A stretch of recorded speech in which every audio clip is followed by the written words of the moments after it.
Strain है जिस bacteria को यूज़ किया जाता था इसका न्यूक्लियोइड आइसोलेट करने के लिए।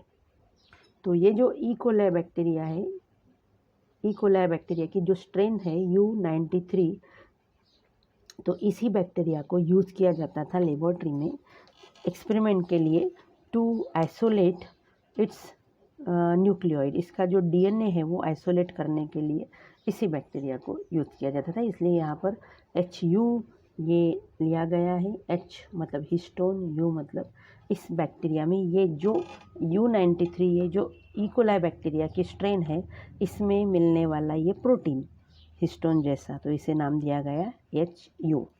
हो गया नेक्स्ट पॉइंट। नेक्स्ट में तो ये और इसमें 2 एंजाइम्स भी है।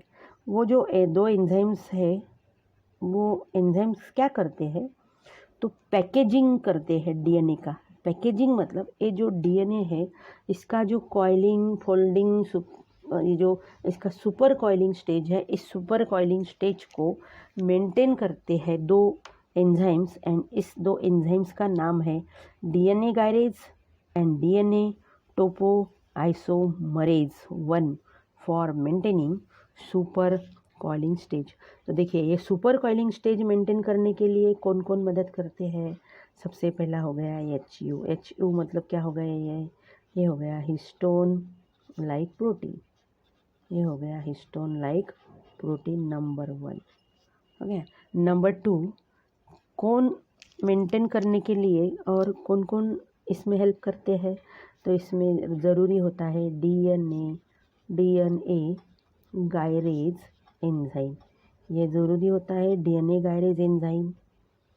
और दूसरा एंजाइम है वो है डीएनए टोपो आइसोमरेज 1। तो ये 3 चीज़ें याद रखना है आपको कि डीएनए जो होता है यूकैरियोटिक सेल में ये ई कोलाई का हम पढ़ रहे हैं, ये सब ई कोलाई में होता है। इशेरिशिया कोलाई ये बैक्टीरिया जो है इसमें होता है ये। तो ये जो ई कोलाई बैक्टीरिया का जो डीएनए है इस तरह से ये सुपर कॉइल्ड है, इसमें ऐसे ही सुपर कॉइल्ड स्टेट में इस डीएनए को रखने के लिए क्या क्या ज़रूरी होता है पैकेजिंग के लिए, तो ज़रूरी होता है नंबर 1 HU मतलब ये हिस्टोन लाइक प्रोटीन है जो पैकेजिंग के लिए यूज़ होता है, डीएनए पैकेजिंग के लिए बैक्टीरिया में होता है, डीएनए के साथ साथ पाया जाता है वो। नंबर 2 है डीएनए गायरेज एंजाइम। नंबर 3 है डीएनए टोपोआइसोमरेज 1 एंजाइम। इसमें और एक पॉइंट हमें डिस्कस करना है, वो पॉइंट है देखिए अगर इसको ये डीएनए है, नेक्स्ट पॉइंट हम इसको डिस्कस करते हैं। यहाँ पर मैंने एक ये यहाँ से अच्छे से दिखेगी डायग्राम, देखिए ये मैंने पहले निकाली, ये फोल्डेड, ये हो गया folded, this is folded. Folds कितने डोमेन्स होते हैं बेटा, 40 to 50। इसमें अब ये हर फोल्ड में फिर से फोल्ड, मतलब ये हो गया सुपर कॉइलिंग, ये हो गया ये super coiling stage,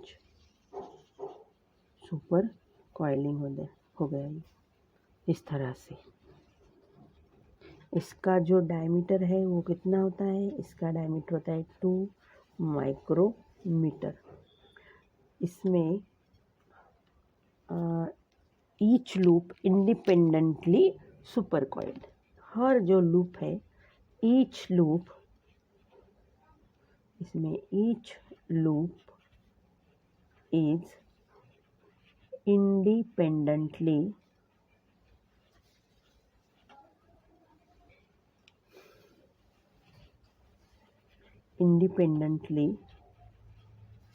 super coiled.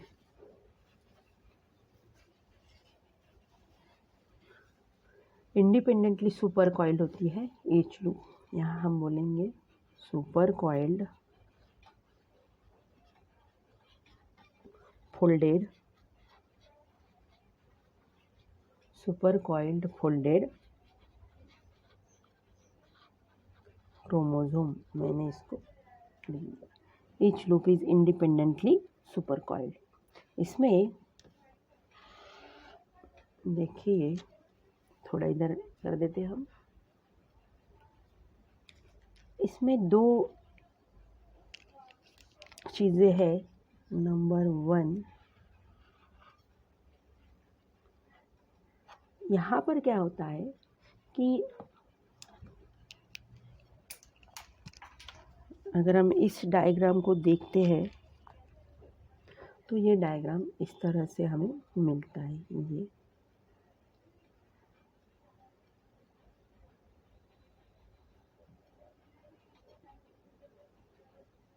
ये फोल्ड्स निकाल रही हूँ मैं। ये इसी तरह से फोल्ड्स है। ये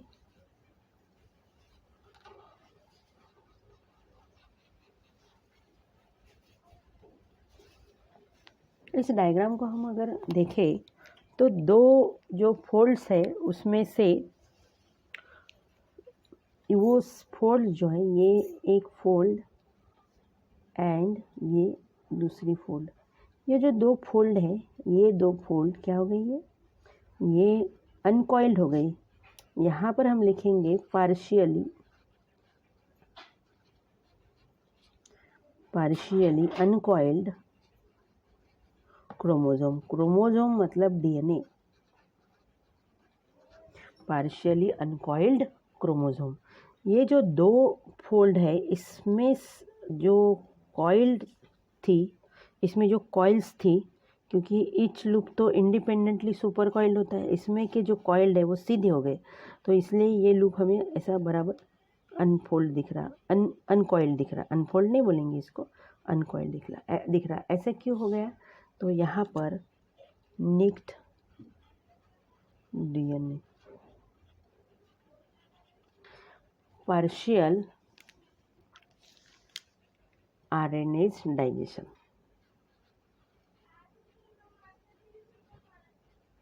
पार्शियल आरएनएज डाइजेशन। हमें पता है कि जो आरएनएज एंजाइम होता है वो आरएनएज एंजाइम क्या करता है? आरएनएज एंजाइम आरएनए को डाइजेस्ट करता है। अगर इसमें जो आरएनए कनेक्टर होता है, आरएनए कनेक्टर को पार्शियल आरएनए कनेक्टर जो होता है, उस आरएनए कनेक्टर से ये फोल्ड्स जो है, ये फोल्ड्स मेंटेन होते हैं। यहाँ पर अगर आरएनएज जो है, पार्शियल आरएनएज डाइजेशन मतलब जो आरएनएज एंजाइम अगर यहाँ पर यूज़ होता है तो वो आरएनएज एंजाइम क्या करेगा? आरएनए का डाइजेशन करेगा, लेकिन पूरा नहीं, पार्शियल। अगर पूरा आरएनए यहाँ डाइजेस्ट हो जाता था तो सभी जो फोल्ड्स है वो क्या हो जाते थे? अनकॉइल्ड हो जाते थे। ऐसा नहीं हुआ है, कुछ फोल्ड्स अनकॉइल्ड हो गए, मतलब यहाँ पर आरएनए पार्शियल डाइजेशन हुआ है। नेक्स्ट जो है, इसमें यहाँ अनकॉइल्ड हो गया, दूसरे डायग्राम में अनफोल्ड हो गया डीएनए। अगर हम ये डायग्राम देखते हैं, दूसरे डायग्राम, यहाँ पर देखिए, यहाँ पर ये एक फोल्ड हो गई, ये दूसरी फोल्ड, ये तीसरी फोल्ड, ये ऐसे फोल्ड्स है।